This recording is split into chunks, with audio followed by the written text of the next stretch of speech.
আসসালামু আলাইকুম বন্ধুরা, কেমন আছেন? নতুন একটি ব্লগে আপনাদেরকে স্বাগত। আজকের ব্লগটি একটু ভিন্ন রকম। আমরা আমাদের এলাকা থেকে কিছু ভাই ব্রাদার মিলে ৩ দিনের জামাতে গিয়েছিলাম।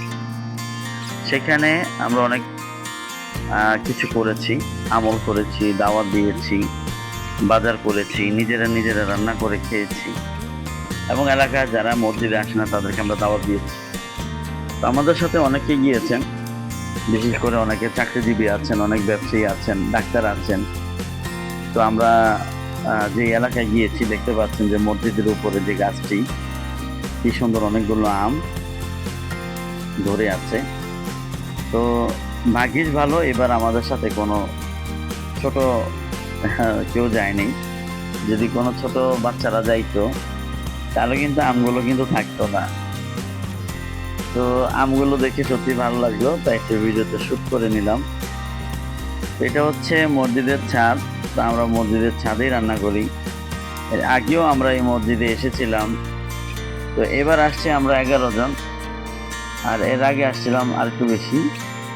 তো আগে যারা আসছিল এর মধ্যে অনেকেই এবার নেই, অনেকে বিদেশ চলে গেছে, অনেকে কাজে ব্যস্ত।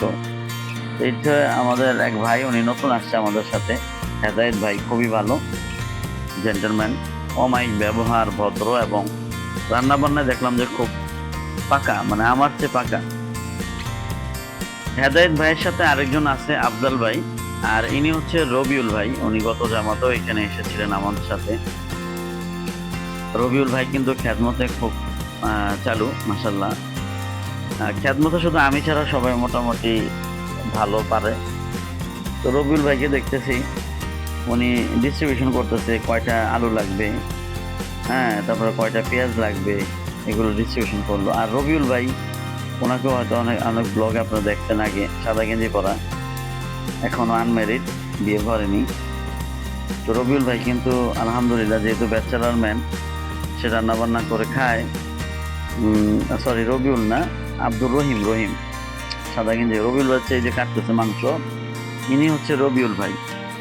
আর রহিম ভাই হচ্ছে এই যে এই ভাই, এটা পেঁয়াজ কাটতেছে।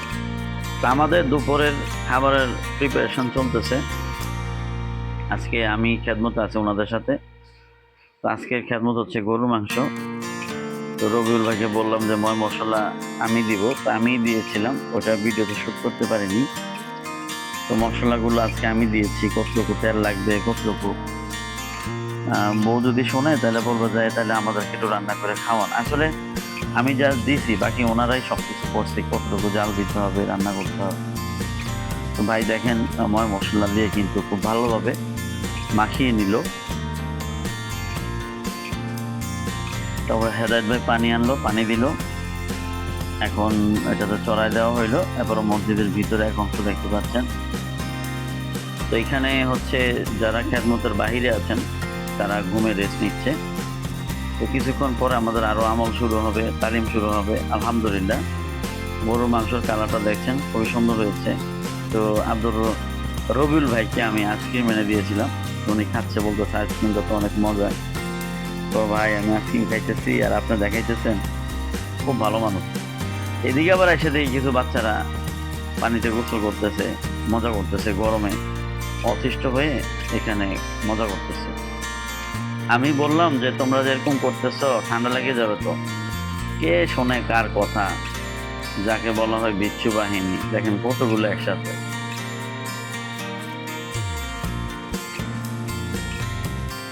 এটা হচ্ছে মসজিদের আশপাশ, আপনারা দেখতে পাচ্ছেন কাবিলগঞ্জ জামে মসজিদ, একদমই কাইকিয়াটেক, মানে মুগরাপাড়া চৌরাস্তা থেকে কাইকিয়াটেক ব্রিজের আগেই হাতের ডান পাশে মসজিদটি। আয়সা দেখি যে আমাদের ফারুক ভাই লবণ টেস্ট করতেছে।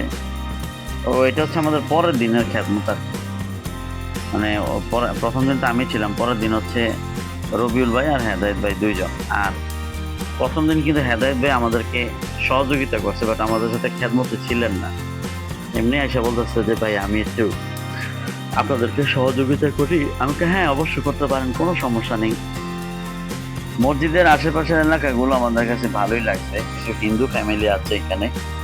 তো এখানে আরেকটা জিনিস দেখলাম যে শুটকি, ওই যে আমরা যে চাপা শুটকি খাই না, ওই চ্যাপা শুটকি কিভাবে বানায় এটা দেখলাম আমি জীবনে ফার্স্ট।